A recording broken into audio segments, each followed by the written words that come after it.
welcome. Thank you for being here. It is good to have you back with us. Thank you for tuning in today. I hope you're having a good day so far. I'm Henrik Palmgren from Sweden, and this is Red Ice Radio. The website is redicecreations.com, and also check out redicemembers.com.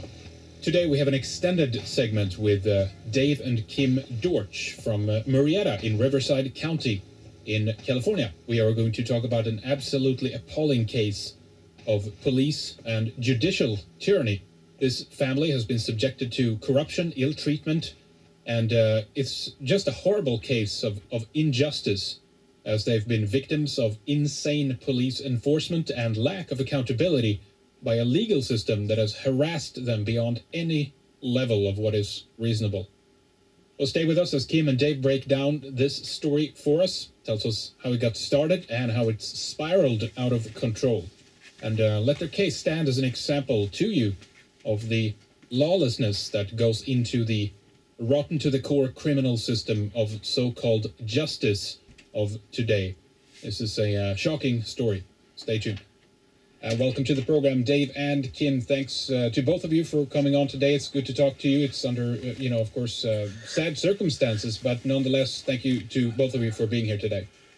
You're very welcome. Thank you for having us on. You bet. Well, let's just begin at the beginning here and share with our audience this horrible scenario that has unfolded for you guys, and go back as far as you feel that you need to give an outline so that our audience can get a full chance to understand everything that has happened. I know there's a lot of facets to it, and it's been going for some time now, but when did all of this start, guys?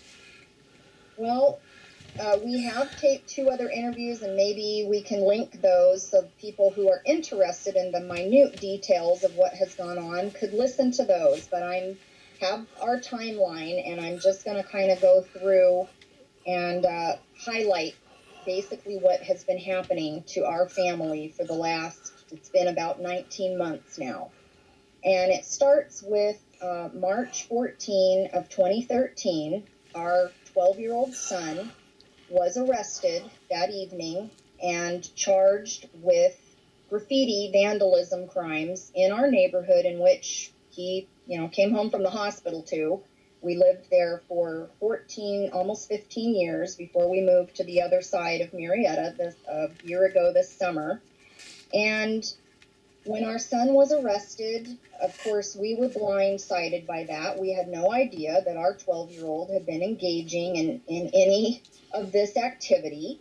But, he's a 12-year-old kid. I wasn't perfect growing up. I don't know anybody who was. And today, just living is a crime because, the laws just keep getting more and more oversweeping to where you can't possibly even know all the laws, so how can you possibly not break some of these laws? And our son, being young and immature, he had no idea of the level of, criminal behavior, criminality that was going to be attached to his naughty behavior in our neighborhood. When we were called after the time limit that the police are supposed to notify you that they picked up a minor, of course, we went down to the police station immediately. It was after hours. We had to be let into the lobby, where we were ignored for 45 minutes. When someone finally did respond to us pushing the button on the wall in the entryway in the lobby area there, they finally sent out an officer who informed us that our son was still being interrogated. We asked to be present as his natural parents for that interrogation, and we were denied. And then we asked if we could call an attorney, and we were denied that as well. And we were informed that our son, in the eyes of the law, is considered an adult, and that he had, quote unquote, waived his Miranda rights.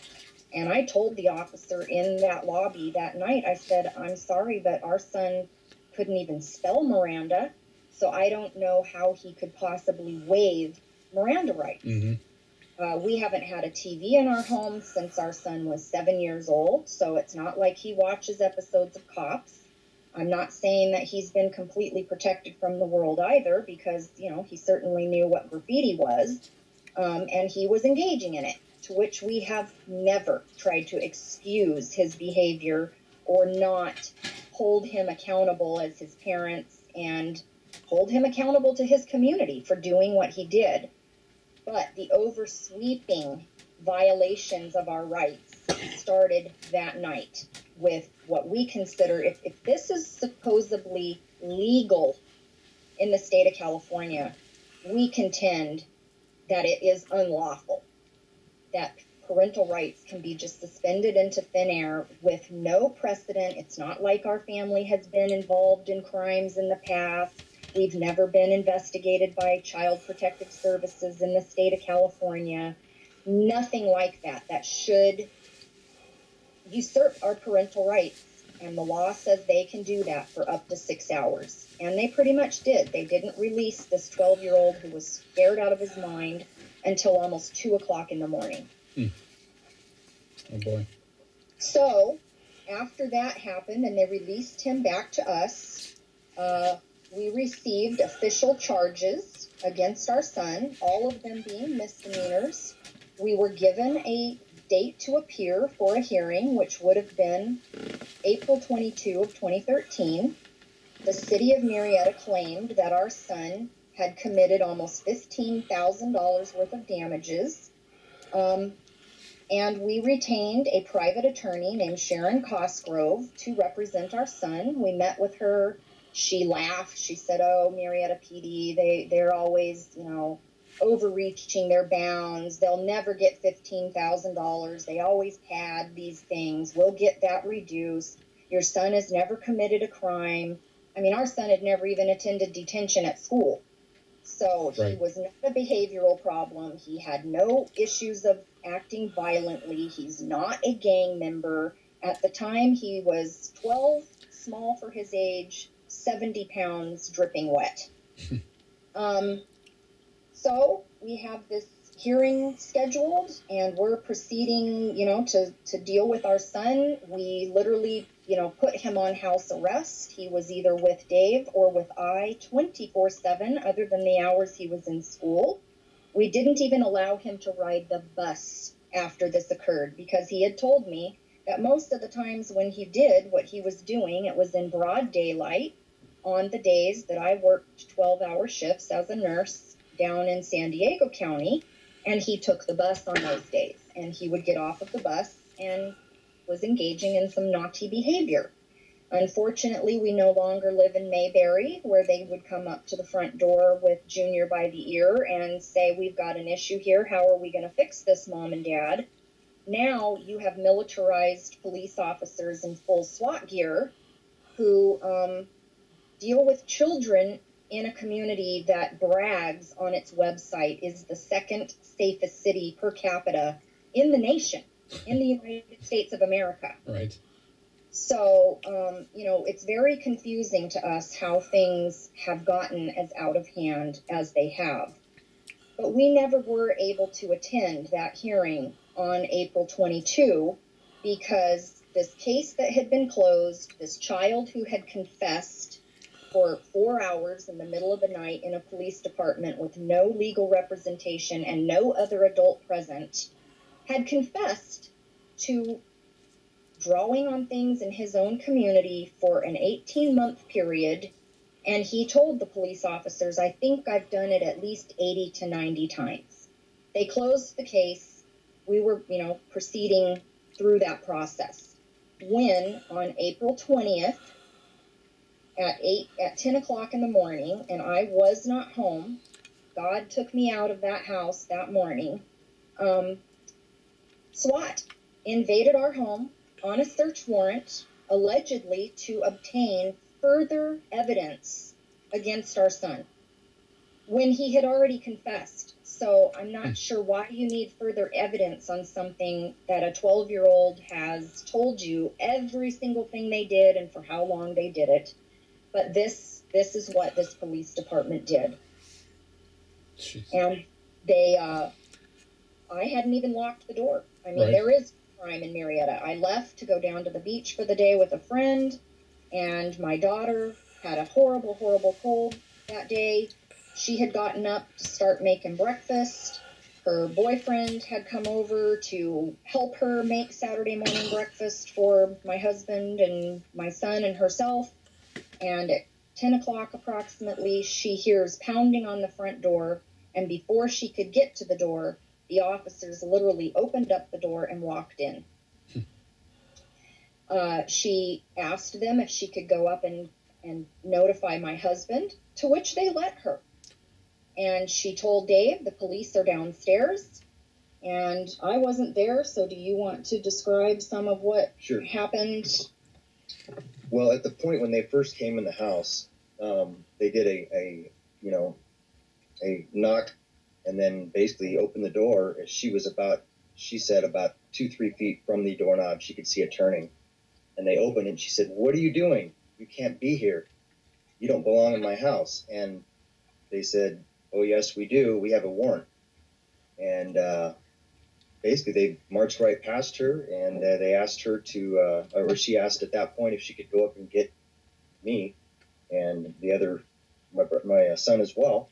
And for some reason they let her. She came up and she said, "Dad, the police are downstairs and they want you to come down here." And I was just basically, my mind was spinning because I couldn't fathom why they would be there when, and how it related to anything that had happened previous to that.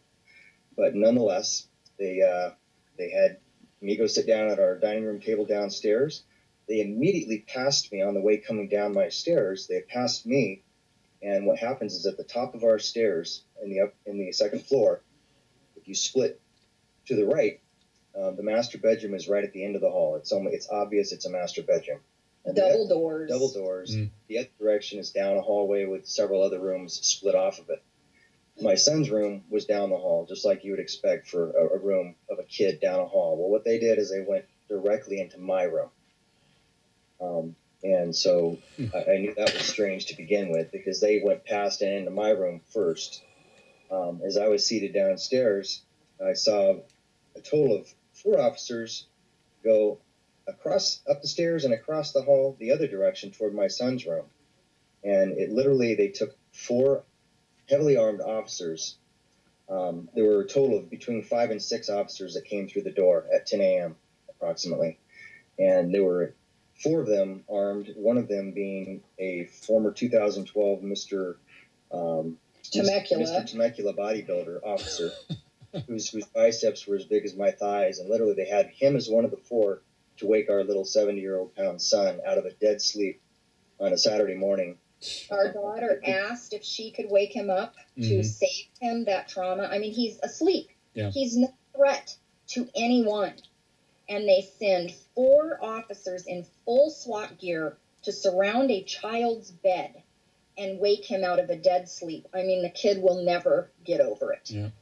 It scared him so bad. So next they had us sit around the dining room table, and once they got Zachary down there, and within about 45 minutes, under an hour or so, they came downstairs and they asked about some plants that they found upstairs in my master bedroom closet. And I explained to them that they were some medical cannabis plants, medical marijuana plants that I was growing, and that I had my medical recommendation as well as my wife's medical recommendation, that we had 6 each, and that was what we were allowed, and I didn't have any more or any less. They validated everything, and one of the officers on the scene said, "Oh, looks like everything's fine, and I think we'll probably be out of here in no time." And strangely, about 1 o'clock, a little after, between 1 and 2, it's hard to say exactly, they all of a sudden came downstairs, one of the officers with my son's tennis shoes, and said he was taking my son out for some questions. So that's 3 hours later. Yes, and they've never produced a search warrant. I demanded a search warrant. I'm sorry I missed that part. When I came down initially, I demanded a search warrant, and they said for me to sit down, that they were securing the premises, and they were not going to address my issue. And I was demanding it, but I was, again, facing a bunch of guys that were heavily armed with high heel shoes and, just armed to the hilt. Yeah. It was way over the top. Yeah. So anyways, they basically wouldn't produce anything for literally about 3 hours. And then what they did produce was literally just a a list of items that they were seizing from our home, which happened to be a bunch of computers. They took about 6 different computers. They had taken my son's scooter and his cell phone the night that they had arrested him, the first night on 3/14. And they took some other miscellaneous things, which I'll get to here in just a minute. But they did not produce, anything until that point. And all it did was a piece of paper that showed where they were able to search, but it did not provide the affidavit of the officer that got the warrant, nor did it provide any probable cause that they had any validation for coming in our home that day. And they never have produced any probable cause since 4/20/2013. It literally does not exist. And the photos that they've tried to enter into evidence saying that this was graffiti work that my son did after the initial arrest have obviously been tampered with. They have incorrect years printed on them. Most of them say they were taken in year 2045. And 20. and they, okay. Yeah. so they tried to tamper with them, but they got the year wrong.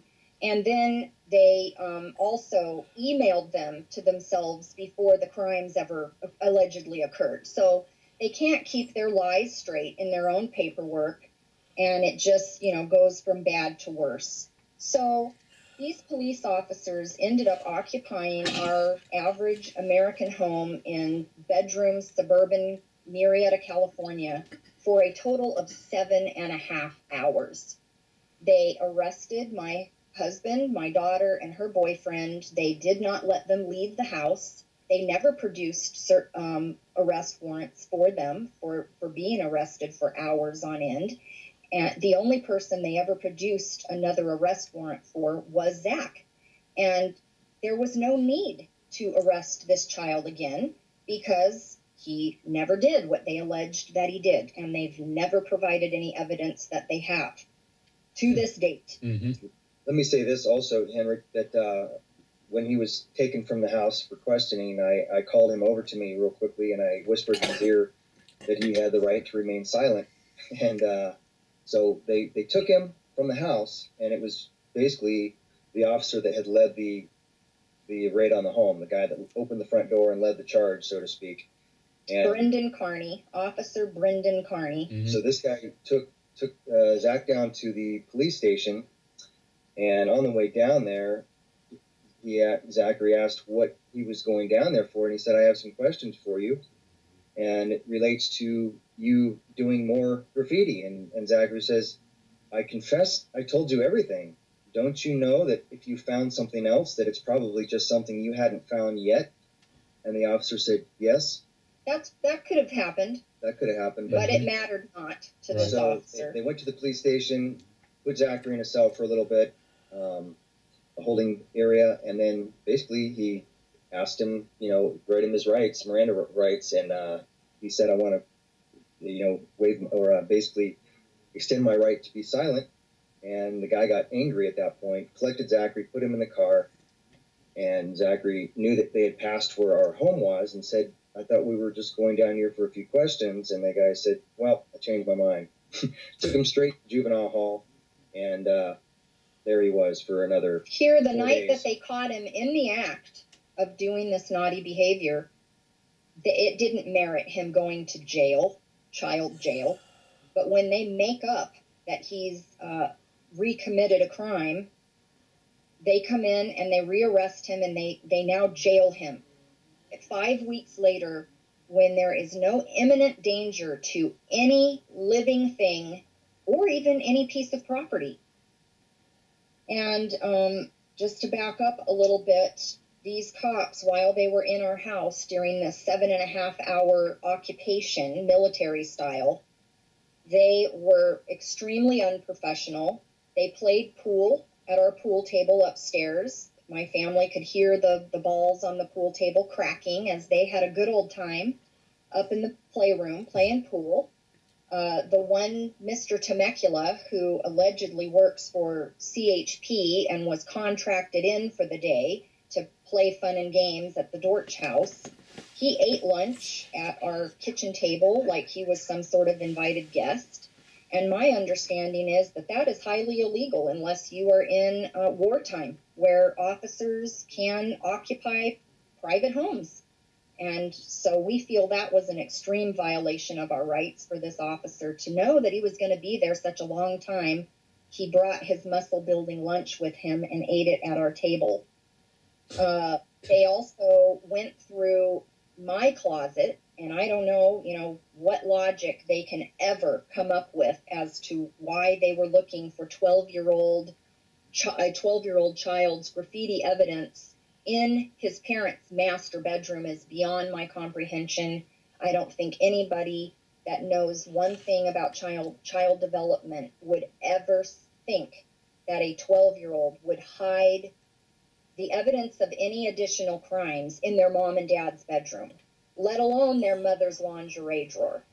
Right. And these officers literally busted open a box that I have had since my bridal shower party. I mean, there was junk in there, embarrassing things. There was, 4 inches of dust on the top of it because it was just full of old garbage. But the officers nonetheless took out these gag gifts and made crude and rude comments that my daughter and her boyfriend and my husband could hear in the backyard. So these guys were hooping it up in our room. They tore the out of our house. They literally went through freezers. I mean, do 12-year-olds hide graffiti evidence in freezers? I don't think so. Yeah. But, they ripped through refrigerators, drawers, freezers. They dumped things. They left blue plastic gloves everywhere. I mean, you would have thought they were finding dead bodies. So then we go on to the fact that after Dave had been handcuffed to a chair in our backyard in the hot sun for over 5 hours, they asked him, members of the sheriff's department, Riverside County Sheriff's Department, asked him to come inside and have an off-the-record man-to-man talk. They just want to ask Dave a few questions. Mind you, they've already kidnapped our son, which was exceedingly traumatic for Dave. He's wanting to protect our daughter as much as he can, because she is beside herself over this situation. And he goes in and he tries to answer some of these questions that they start to ask him in a very honest way. So do you want to? Sure, I'll address that. Basically, I'd been out in the sun and around probably somewhere around 4:30 or 5 in the afternoon, they called me in and proceeded to ask exactly as Kim stated. They said, "I'm Officer Medina. I would like to ask you some questions, man-to-man, off the record." So I complied. I answered a few. I just had a little discussion with him, and part of that discussion was asking me about something that they found up in our master bedroom. And in an armoire that we have in our master bedroom, on the bottom shelf behind a big blanket was an old file box. And in that file box, there was some items that had been there for quite some time. But in the process of them, even after they determined that the medical marijuana was legitimate, in one of their own police reports, it says that they went back up to the parents' master bedroom and continued to search. So there was nothing legitimizing them to continue to search because everything they had found was legitimate. Right. But yet it says they went back up there and continued to search. Well, they tore apart our bedroom.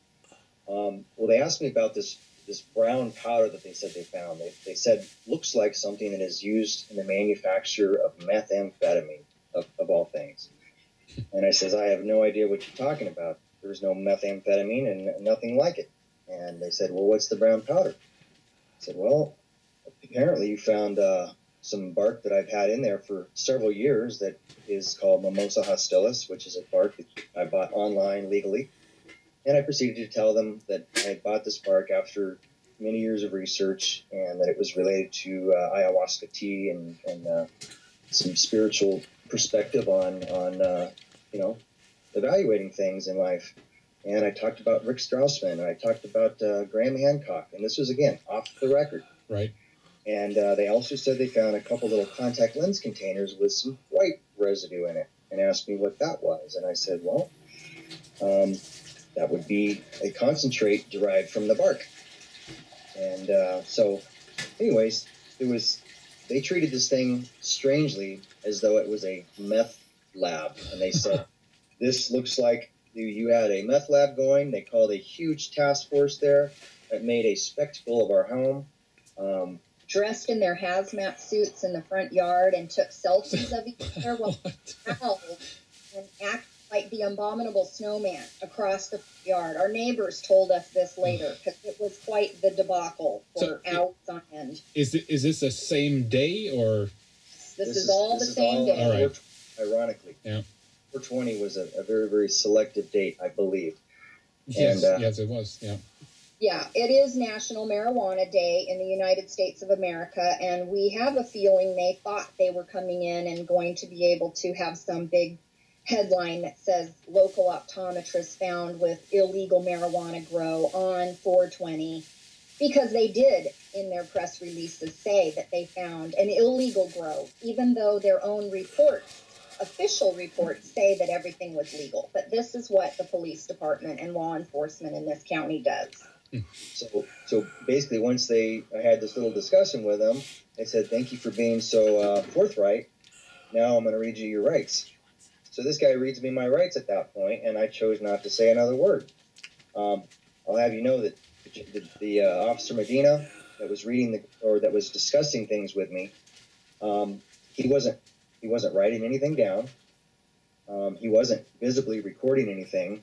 And there was another officer sitting next to him that was also in the same condition. He was sitting there watching, but he was not writing. He was not noticeably recording. So, strangely enough, they decided to go ahead and put in the reports that I was Mirandized. And then everything that I said occurred. Anyways, at that point, they left the house with the final statement of, we're going to take this substance out, this concentrate, we're going to test it. If it comes back positive for something, we'll let you know. And once the DA's office has notification, they'll send you a letter and let you know, and then you can deal with it from there. So that was basically how they left at that point. And that was really at about 5:30 on Saturday the 20th. They left. My daughter's boyfriend left. She and I were at home. The lights were out. It was dark in the evening. We pretty much were just trembling, just kind of going, what in the heck happened? Exhausted. They hadn't eaten today. And then about 7 o'clock, when the lights are out in the house, there's another knock at the door. And I go look out one of the front windows, and there's a big, large Suburban, which was not a good sign, and with dark windows. And we chose not to answer the door. And in the morning, we found that there was a little notice from CPS, Child Protective Services.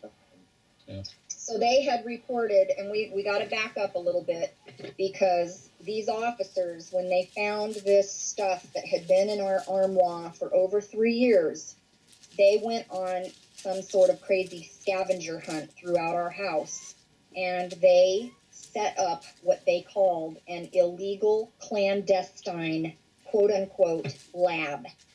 And this was what they reported us to Child Protective Services for, was the lab they set up, the crime they manufactured. Then they said that we had set this up and that we were endangering our children because it was upstairs next to their bedrooms. Yeah. And mind you, they went and they took things out of the garage. They took a scale that I have in my kitchen. I'm a RN and I'm a nutritional therapist. And I make my own capsules for some of my clients and for myself with herbs and things. And I would weigh them out on this little scale to put into the little capsules. But they took that upstairs and acted like this was part of this clandestine lab. And they laid all this stuff on the floor in our master bedroom and took pictures of it and said we had set this up. Yep. So, this is just what the cops do these days. They just, if there's not enough crime to, justify their existence for being, they just apparently make it up and manufacture it themselves. and you're guilty until you're proven innocent. Trust me on that one. Yeah. They just give lip service to the fact that you're innocent till proven guilty. Reality does not bear that out to be true, because they have absolutely done a public lynching of my husband, my family. They have, tried to affect our optometry practice in this town, and they have. So we end up talking to Child Protective Services on the 21st, the day after this home invasion crime, and that is exactly what we see it as. And CPS comes, they talk to our daughter, they talk to us, they check our house. She goes out to the jail where our son is being held and talks to him. And she actually wrote a very, very nice report on us that there was absolutely no danger. It was the lowest risk possible, and she closed the case. Okay. So we were supposed to have this hearing, our regular hearing, on the 22nd, but it turned into an emergency hearing to deal with the fact that Zachary was still in jail, and law enforcement had not done any of the required reports, so that the hearing ended up being carried over for another day. So never mind that they are literally torturing a child and holding him in jail an additional day because Marietta PD and Riverside County Sheriff's Office did not complete their reports in a timely manner. But this is okay. It doesn't matter that you're traumatizing a child because police officers, I don't know, maybe they had the next day off. Oh, no, they do that to keep them safe, you see. Right. Yeah. So we had to wait till the 23rd. Then we go have another hearing regarding getting Zach out of jail. And this was our first exposure to Judge Dickerson, Paul Dickerson III, who claims he owns the juvenile courtroom. It's his, and nothing is going to go on in there that he doesn't sanction or not sanction. And they basically forced us to sign a contract putting our son on a home supervision contract to call in and report literally every time we leave the house with our child, when we went to school, when we returned home, that we were in from shopping for the day. I mean, you literally have to call in and report to them every move that you make. On the phone, or? Yeah, you call a probation officer on the phone, and I would literally have to say, okay, I just dropped off Zach at school, and I'll be picking him up at 2:30 today. Then when I get home, I'd have to call and say, we're home now. If I let him go shopping, I'd have to call him and say, yeah, me and the 70-pound big hardcore criminal gangster, we're out driving around Marietta. Make sure you write that in your little log. So we did get Zach out on the 23rd. And the officer that released him from juvenile hall bragged to us that they had tried to, quote unquote, teach him a lesson by giving him a dirty room, which Zach then tells us what constituted a dirty room was a room that the child that had been in that room previously had smeared blood on the walls in the shape of a cross. He had crammed things down into the drinking fountain combo sink so that Zach couldn't even get a drink of water. He was completely dehydrated by the time I got him home. And they forced him to shower in group showers with older boys who were getting ready to be sent to adult jail. And they allowed them to taunt my 12-year-old son, who was so terrified he went in the showers with his boxers on. And so these older boys taunted him and said, ooh, we like little boys. Come and shower over here by us. And basically, Zach said we're propositioning him to molest him. And there were guards right outside the door that never said a single word. And I cannot understand adults who are in charge of taking care of kids who, there's various reasons why kids end up in juvenile hall. But regardless of the reason they're there, these people in uniform are the adults in authoritative positions, and you're just letting big, almost 18-year-old boys taunt a 12-year-old who's obviously small for his age and terrified out of his mind. He was the youngest kid there. The next child that was 13 was in there for murdering an adult. Jeez. So it was very, very frightening for Zach. And not only that, the nursing department in the juvenile hall called me and wanted to give him vaccines and all kinds of garbage while he was in there. Really? And wow. Vaccines, I mean, I've been anti-vaccine since they almost killed Zachary when he was 15 months old. I had allowed him to get 4 shots to get caught up in one day, and unbeknownst to his RN mother, who had never looked at the other side of the coin yet, he got combo ones, so he in essence got 9 in one day, and within 48 hours his brain was swelling and he was unconscious, and we were unable to wake him up. So I had to, threaten them that you touch my son with one of your needles, you're likely to kill him, and, you're already going to be hearing from us, but you harm my son in any way, it's going to be even worse. Yep. So they did not. They marked his chart as to not even give him a Tylenol, which he didn't even have while he was in there for the 4 days. And we finally got him out after they bragged to us all the torture that they did. Oh, they also pumped in gangster rap music into their cells until lights out. And my son hates that kind of music, so it truly was torture for him. Then we move forward, and on the 7th of May, 2013, we, his parents, started filing some documents on our own because this attorney that we had hired to represent us and our son, she started telling us that she didn't represent us at all. She only represented Zach, and when we would say, but he could have never paid you the retainer, she didn't have any answer to that. She would just say, I don't represent you. I'm not filing anything for you. And she basically blocked us from being able to, because we're asking her, how is this okay? We already had a court date set. They've made all these new allegations, which they made them all felony level allegations. These new ones they dreamed up. And she would do nothing to help us. So we just felt like, what are we going to do? I mean, we have an attorney who won't help in this situation. And so we happen to be pretty good friends with Jan Irvin from Gnostic Media, who had been doing a series of podcasts on this, imminent police state and some of the things that are going on. And he had been interviewing a man named Freeman Burt. And we talked to Freeman Burt, who considers himself a common lawer.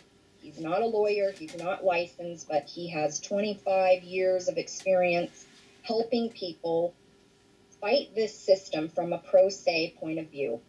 And he started helping us to draw up some documents to try to establish, first of all, we just want some answers to some questions. How is it that this can just go on? Who polices who here? And, literally, it's a little bit into the future, but they arrest Zach again at another point, and Dave literally calls the sheriff's department and police department at that point and reports it as a kidnapping, and they all laugh in our faces. And when Dave asked him, asked the Marietta PD, who polices you? We police ourselves. And when he asked Riverside County Sheriff's Department, who polices you? Oh, we police ourselves. So it literally is what, the different memes that pop up out there, that it's just the fox guarding the hen house. They just police each other. There's nobody to call, because trust me, we've called city attorneys, city managers, we've gone through the whole gamut we've sent registered letters to the elected DA of the county saying, what are you going to do about the fact that you have rogue officers running amok over here? So what the first thing was that we filed on the 7th of May was a document demanding that they transfer this case to a higher court. That would be just an unbiased court to look at what was going on over here with our family and the abuses that we were enduring. And they literally When we filed that document at the Southwest Court, the clerk at the window was literally visibly shaking. So what that was all about, I can't even begin to guess, except that nobody fights these guys most of the time. So they just don't even know what to do when you stand up to them and ask them questions. Mm-hmm. So then we proceed on to May 23rd, where we set a probation hearing, which ends up getting continued because we end up refusing to participate in the process because they tell us, quote unquote, that it's voluntary, but then they proceed to read us our Miranda rights. And, we've already been through that. And so it was like, no, if we're Mirandized and anything we say can and will be used against us in a court of law, we're not answering any of your questions, and our son is not answering any of your questions. Well, that prompted supervisors from the DA's office and from the probation office and all kinds of people down in that department not knowing what to do with the Dortch family. And we eventually left that day, and then they tried to, reschedule that for the future. Then on the 29th of May, we successfully filed an unlimited civil action with 21 total people's names on that suit at the Riverside Historic Court here in our county to try to sue these people and, get some accountability somewhere. Yeah. So then by the 5th of June, we decide that because we have filed further documents making this contract we signed for this home supervision thing null and void because it was, even according to their codes and statutes, clearly done under duress to get our son out of jail where he shouldn't have been to begin with. And we decided that we were not going to call in on this contract anymore, that we considered this document that we filed to, they stamped it at the court, they accepted it into the court file, and it clearly stated that we were stopping this contract, and our signature was what bound us into this contract, and we were removing it, and that we would deal with them and setting up probation and dealing with this whole situation in some other way. Of course, they never acknowledge anything that you file with them. It's as if it goes into cyberspace somewhere, a black hole. It doesn't exist. They never acknowledge it. It's just like it's invisible. So 5 days later, on the 10th of June, on Zach's last to the second day of school at a school party, probation comes to his school and kidnaps him yet again for the same crime that he's already confessed to months earlier at this point. And they not only handcuff him, they ankle shackle him. And they wiggle this 70-pound kid out of his school into a probation officer's car. And mind you, they never even had to sign a piece of paper to take my son out of Thompson Middle School in Murrieta, California. I, as his mother, if I go take him out early to get his braces adjusted, I have to show ID and sign a paper that I am taking my child out of that school. But police officers are clearly above the law, and they do not have to do that where a government school is concerned. And parents should be very worried about that. Yeah. Your children do not belong to you in any way, shape, or form. They are loaned to you as a privilege from the state, which can be revoked any moment they decide to revoke it. And we definitely had to learn that the hard way. We have no rights where our son is concerned. Then on June 12, 2013, we go before Judge Dickerson again, who is so angry at us for reneging on this null and void, quote-unquote, contract. He goes on in this hearing for 51 minutes, threatening us over and over again to make our son an official ward of the court until he's 21 years old. Basically, if we don't play nice. If his parents don't play nice, they're literally using our son as a pawn on their black and white checkerboard floor. Yeah. Parents, you want your kid back? You want the privilege to have your child in your own house? Then you will cooperate with us. It's your choice. It's your free will choice what you do. But we will make him a ward of the court till he's 21 years old if you don't do what we say. Yeah. So let me tell you, I offered for them to put me in jail and allow Zach to go home if they needed a body in one of their jails so they can collect some revenue on filling a bed. Judge Dickerson didn't appreciate that very much. And it just went from bad to worse. But in the end, they did release Zach back to us, even after they threatened to hold him for 30 days at a very least and send us a bill for his quote-unquote stay in the juvenile hall hotel. Right. So you can better believe that we complied as the slaves that we are, and we followed that contract to the letter. And let me tell you the ridiculousness of this thing. Once my child was finally put on probation for a 6-month period of time, when we would go, say, to the river, which is on the Arizona, California, Nevada, it's the tri-state line, so to speak. My child, independent of me, had to sign a contract with his probation officer and his probation officer's supervisor, stating in this contract that he would not break any laws in all 3 states, California, Nevada, and Arizona.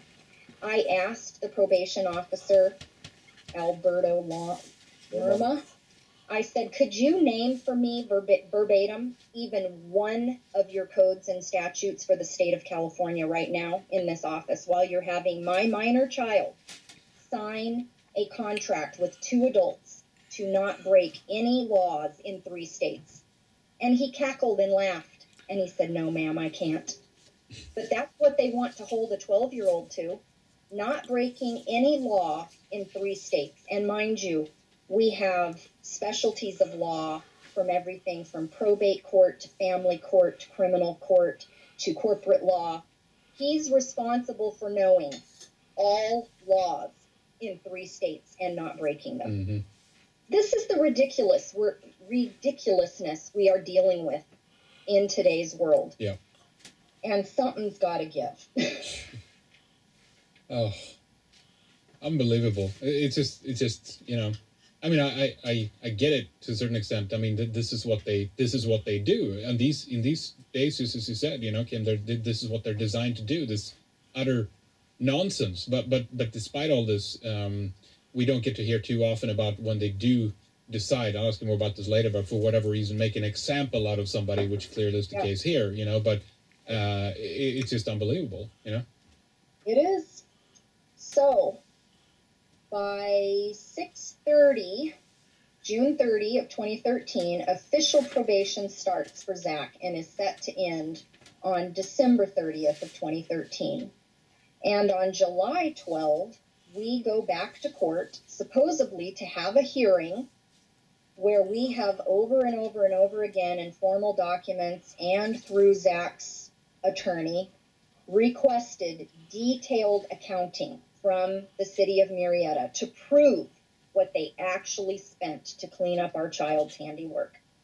This is never provided, and it has never been provided to this day.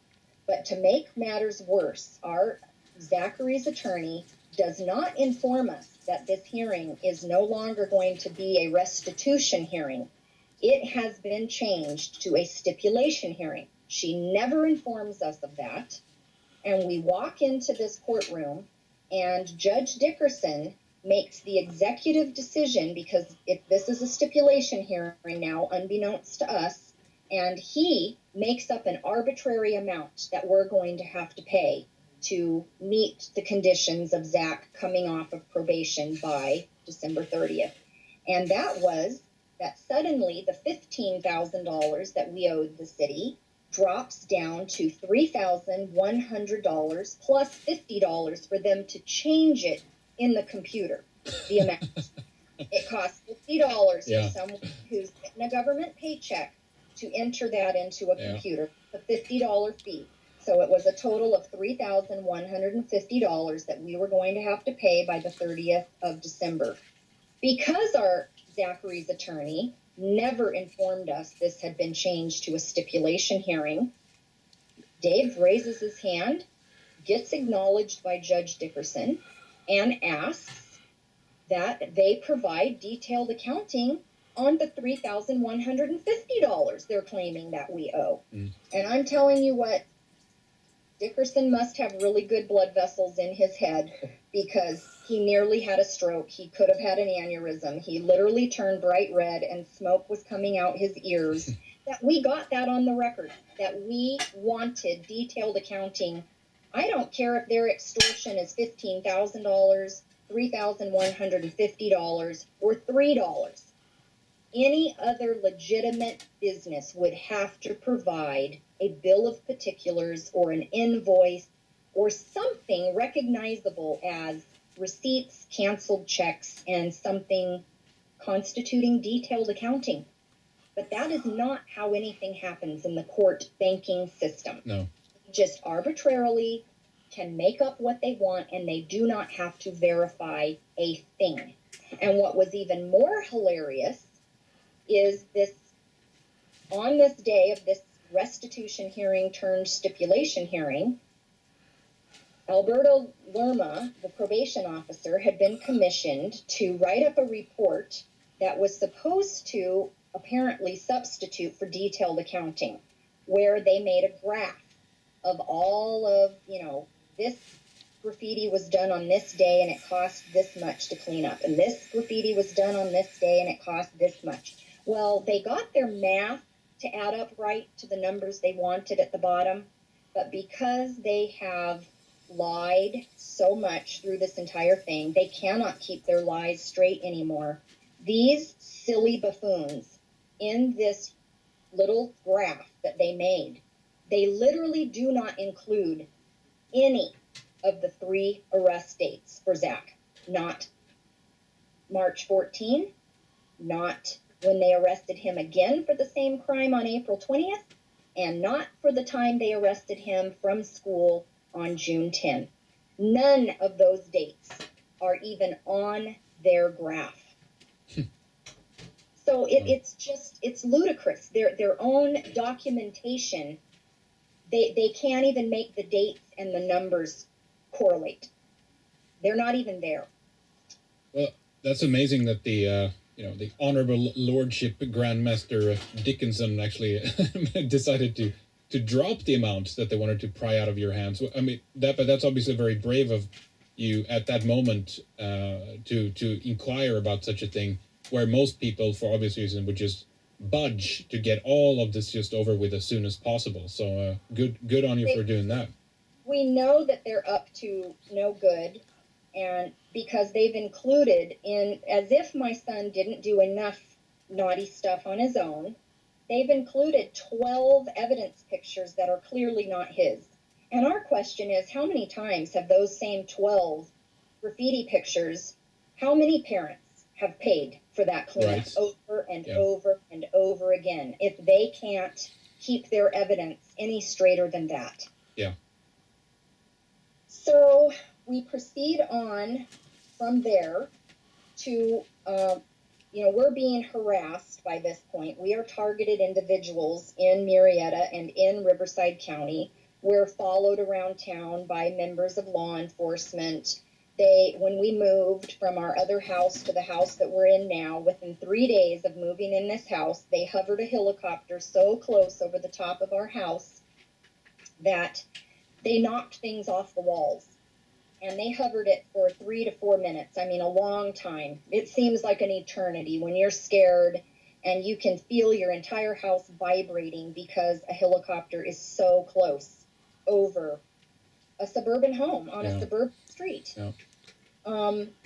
So we decided that one of the things we were going to do to try to make a stand against these people and the abuses that we were suffering was to take out some restraining orders against these members of law enforcement. And when the members of law enforcement got wind of the fact that they were being served to appear at a restraining order hearing, they did not take that very well. And the restraining order hearing was scheduled for November 12th of 2013. And so on November 1st of 2013, 12 days before this hearing was supposed to take place, Brendan Carney, who had turned this case over to Riverside Sheriff's Department, was apparently had such a vendetta against us. You know, we're just horrible, horrible criminals in this town, and he's got to personally take it upon himself to teach us a lesson. He took back this case from Riverside County Sheriff's Office because our understanding through one of the DAs of the day that had spoken to one of Bert's assistants, he said that the entire case had been sent back to Marietta PD for lack of evidence. And so they weren't going to have it. They were not going to have this family fighting against them. So Brendan Carney, who was out of his jurisdiction, came into unincorporated Marietta on the morning of November 1st and arrested my husband in the unincorporated area where he has no jurisdiction. And he arrested him with no arrest warrant because the court did not give him one. It does not exist. They've never produced it because it doesn't exist. And he had he was in a plain car, and he had two black and white with him. And they, yet again traumatized our daughter.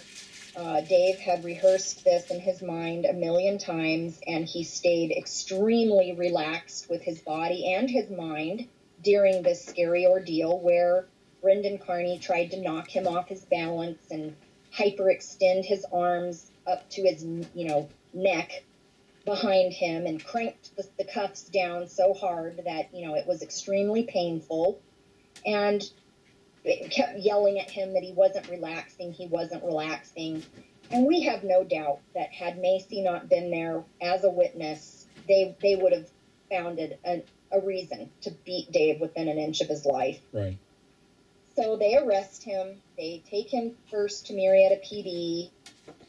Then they put him back in the car and take him out to Southwest Detention Center where he goes through the booking process, where I need to back up a little bit to the day of the 6/12 hearing. The same day that was going on, Marietta PD retaliated by writing a very slanderous email that they sent out to all